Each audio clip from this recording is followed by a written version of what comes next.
Okay, this is Geometry section 4.6, and we are going to be spending a little bit more time today talking about RHL. We've done it a little bit, but we need to take a look at RHL in a little bit more detail. So to refresh your memory, let's take a look at this right triangle. Here's the right angle, and the two sides that form the right angle,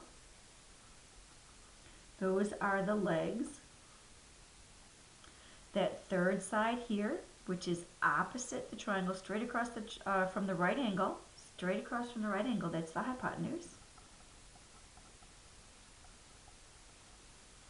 Okay, now, we do know that the three angles in a triangle add up to 180.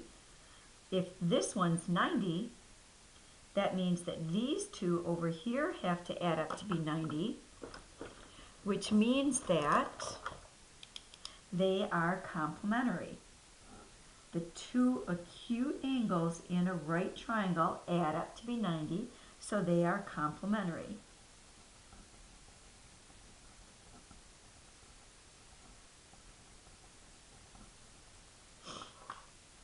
Again, the acute angles in a right triangle are complementary.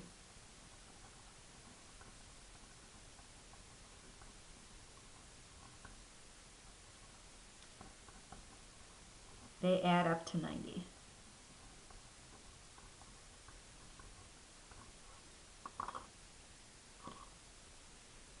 Okay? All right, now, we generally use RHL to talk about two triangles being congruent to each other. And what I've done here is just given you one triangle in a pair, and I want to know if that triangle is marked with RHL. So this first one right here, do we have the right angles or a right angle marked? Yes. Then the hypotenuse? Yep. And a leg? Yes. Yes, this is RHL. Right angle, hypotenuse, leg. How about this one over here? No, we don't have the hypotenuse marked. This one's no. It is marked though with side angle, side. How about this one over here? We have the right angle, the hypotenuse, but another angle. So this is not right angle, a hypotenuse, leg. So this one's no. What is it marked with? That's angle, angle, side. And how about this one? Again, we have one of the legs, but no hypotenuse. So this is a no. What is it marked with? And that triangle is marked angle, side, angle. Number 5. Yes, this looks like a right angle here, but it's not marked, so we can't assume that that is a right angle. But by our markings, we see that this triangle is marked with side, side, side. All right, and how about this one over here? That's another side, angle, side. And this last one, right angle, there's a hypotenuse and there's the leg. So yes, this last one is RHL. All right, now look at this proof down here. We are going to write a flow proof. And we start off knowing that triangle SED is isosceles. Angle 3 is congruent to angle 4. And I want you to prove that triangle ESI, that's this top triangle up here, is congruent to triangle EDI down here. There's a few new steps in here that we have to take a look at, so let's just start working through. Again, just as always, the very first thing that we do is list the given in some boxes here. So let's put triangle SED to be isosceles.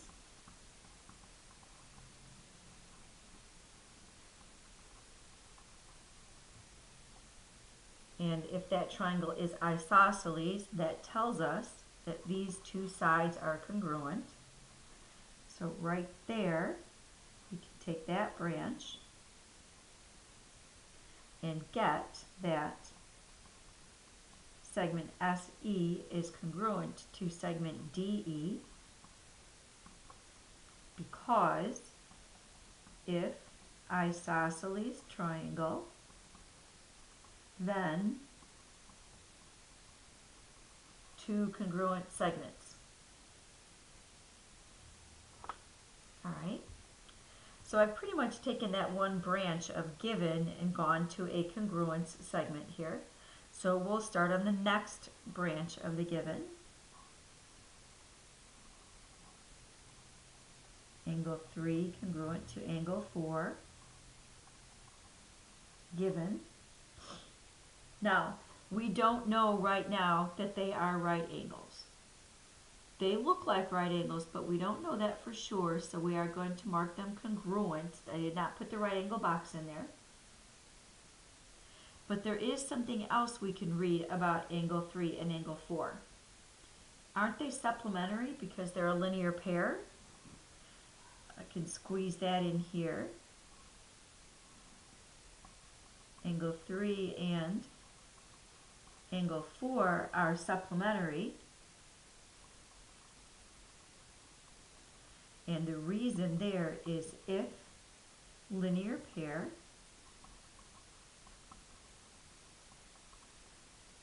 then supplementary.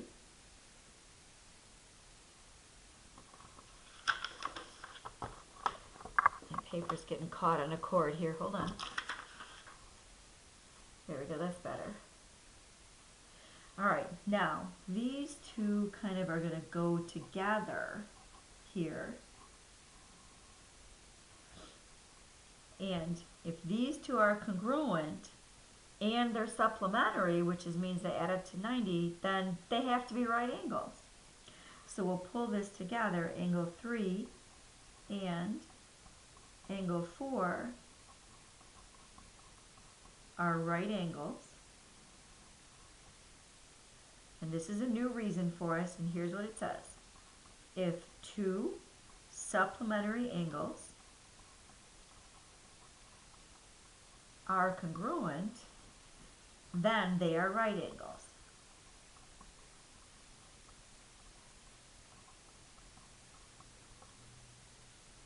Now I can go back and change this marking to a right angle.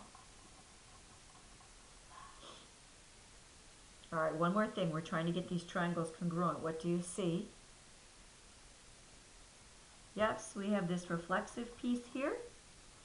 And we'll put that in over on the side over here. Segment IE congruent to segment IE. And your reason, reflexive.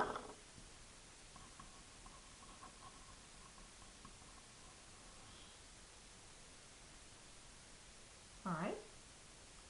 Now we have enough. And when we look at what's marked in the triangle, we have a right angle. We have the hypotenuse out here and the leg right there. So these triangles are congruent by RHL.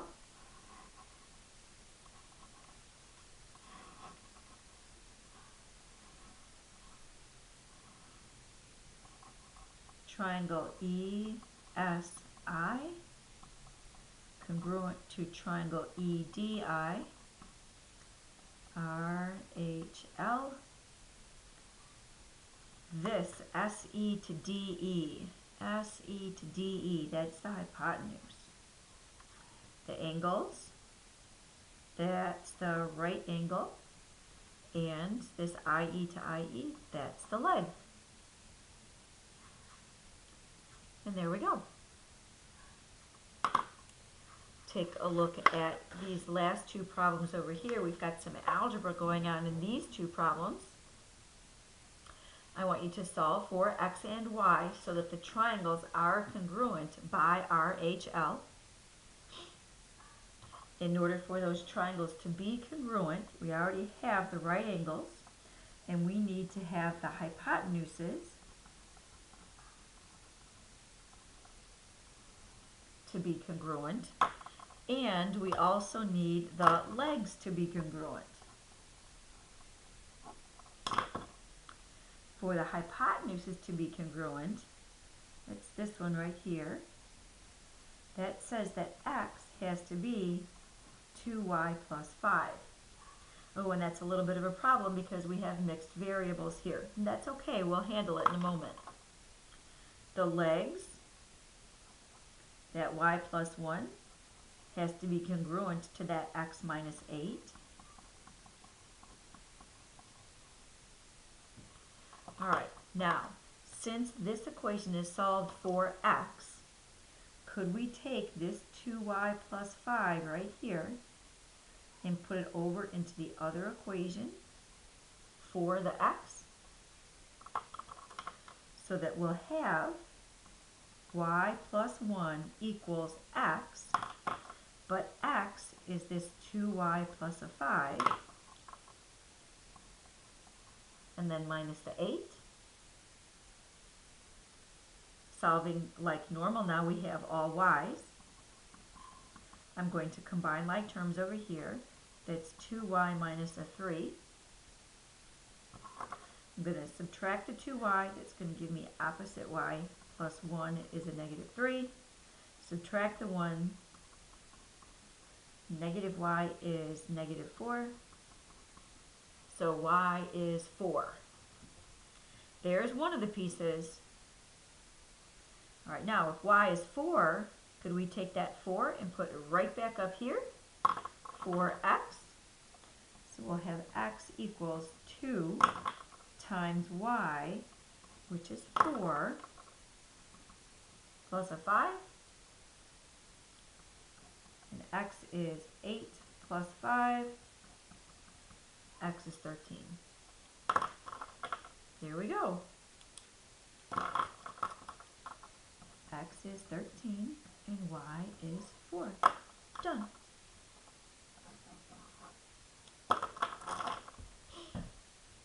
All right. Let's take a look at this next one over here. Same idea. We need to have the hypotenuses congruent to each other, which means 3x plus y equals x plus 5. Now, I have x's on both sides. I am going to take this x that's on the right and pull it over to the left.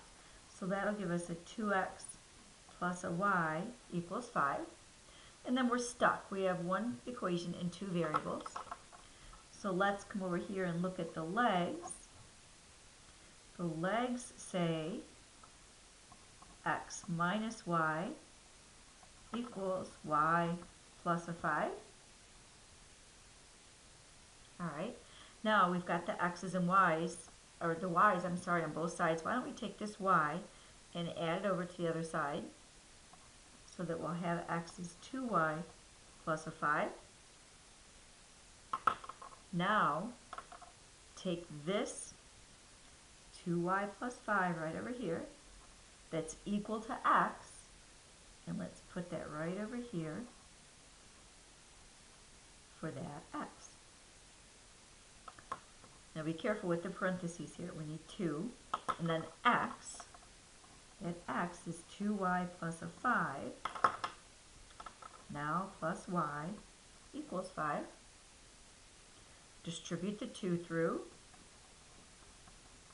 4y plus 10 plus a y is 5. I'm going to combine like terms here. We'll have 5y plus 10 is 5. Subtract the 10.